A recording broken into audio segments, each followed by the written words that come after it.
Welcome to Saranya Sathya's kitchen. இன்னைக்கு 6 முகனுக்கு 6 படை வீடு கொண்டவனுக்கு 6 பொருட்களை கொண்டு அற்புதமான தைப்பூசத்தில் அமுதம் போல் தித்திக்கும் திருப்பாகம் செய்யலாமா? இதுக்கு 6 பொருட்கள் தான் தேவை. என்னென்னு பார்க்கலாம். ரொம்ப சூப்பராக இருக்கும். 1 கப் கடலை மாவு, எல்லா பொருளும் ஒரே கப் அளவில் நான் எடுத்திருக்கேன். அப்புறம் இதில் நெய்யும் முந்திரி பருப்பு மட்டும் நீங்கள் முக்கால் கப்பு இல்லைன்னா அரை கப்பு நம்ம சேர்த்துக்கலாம். நான் இங்கே 1 கப் காமிச்சிருக்கேன்.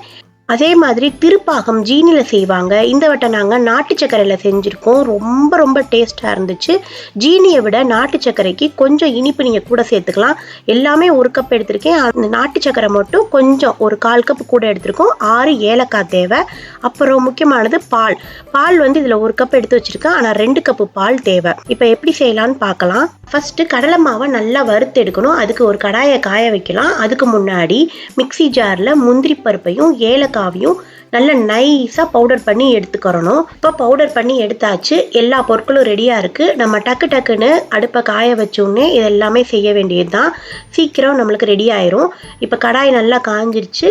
நம்ம எடுத்து வச்ச கடலை மாவை கலர் சேஞ்ச் ஆகாமல் லைட்டாக அந்த பச்சை வாசனை போகிற அளவுக்கு மட்டும் வறுத்து எடுத்துக்கிறோம். கைவிடாமல் வறுத்து எடுத்துக்கோங்க. இதை வறுத்து எடுத்த உடனே ஸ்டவ்வை ஆஃப் பண்ணிவிட்டு நம்ம பொடிச்சு வச்ச முந்திரி பருப்பு பொடியை சேர்த்து கட்டியெல்லாம் இல்லாமல் அப்படியே அந்த கடலை மாவும் முந்திரி பருப்பையும் ஒன்று சேர்த்து விடணும். ஏன் நம்ம ஸ்டவ் ஆஃப் பண்ணுறோம்னா அடுத்து நம்ம பால் சேர்க்க போகிறோம். சூடாக இருந்துச்சுன்னா கெட்டி ஆயிரும் சீக்கிரத்திலே. இப்போ கையில் ஒரு விஸ்கு எடுத்துட்டு பாலை சேர்த்துக்கோங்க. அப்புறம் நம்ம எடுத்து வச்ச அந்த நெய்யிலேருந்து ஒரு அரை கப் நெய் மட்டும் சேர்த்து அதையும் மிக்ஸ் பண்ணிடுங்க. மறுபடியும் இன்னொரு 1 கப்பு பால் ஊற்றுறோம். அந்த பால் நம்ம நல்லா ஊற்றினாதான் அந்த பால்லையும் நெய்லேயும் தான் இந்த கடலை மாவு இப்போ வேக போகுது. இப்போ நம்ம அடுப்பை பற்ற வச்சிடலாம். பற்ற வச்சுட்டு நல்லா மிக்ஸ் பண்ணி விடுங்க. அந்த கட்டியெல்லாம் நல்லா போகிற அளவுக்கு மிக்ஸ் பண்ணி விடணும். விஸ்க் வச்சு நீங்கள் பண்ணும்போது ரொம்ப ஈஸியாக இருக்கும். இதெல்லாம் சட்டுன்னு பண்ணிடலாம். 10 நிமிஷத்தில் அந்த ஸ்வீட் ரெடி ஆயிரும்.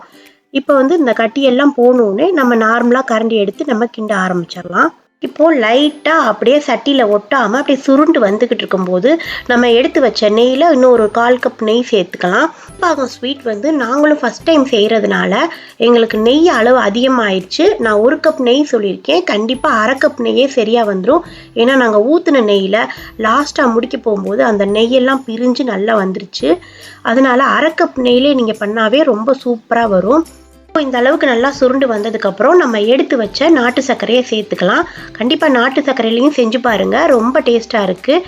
இல்லை நாட்டு சர்க்கரை இல்லாதவங்க நார்மலாக ஜீனியில் செய்கிறதுனாலும் செய்யலாம். இந்த போட்டிருக்க நாட்டு சர்க்கரை நல்லா கரைஞ்சு அப்படியே எல்லாம் ஒன்று சேர்ந்து சுருண்டு வரும். நம்ம ஊற்றிருக்கிற நெய்யெல்லாம் அப்படியே பிரிஞ்சு வர அளவுக்கு நம்ம நல்லா கிண்டி எடுத்துட்டோம்னா 10 நிமிஷத்தில் தித்திக்கும் திருப்பாகம் சூப்பராக ரெடி ஆயிரும்.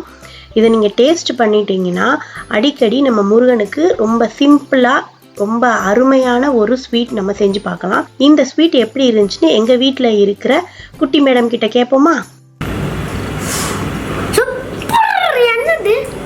இது பேர் திருப்பாகம். முருகனுக்காக இந்த திருப்பாகம் ஸ்வீட்டு உங்களுக்கு ரொம்ப பிடிக்கும்னு நினைக்கிறேன். இது எப்படி இருந்துச்சுன்னு கண்டிப்பாக செஞ்சு பார்த்துட்டு ஃபீட்பேக் சொல்லுங்கள். இந்த வீடியோ உங்களுக்கு பிடிச்சிருந்தா லைக் பண்ணுங்கள், ஷேர் பண்ணுங்கள். மறக்காமல் நம்ம சரண்யா சத்யாஸ் கிச்சனை சப்ஸ்கிரைப் பண்ணி வச்சுக்கோங்க.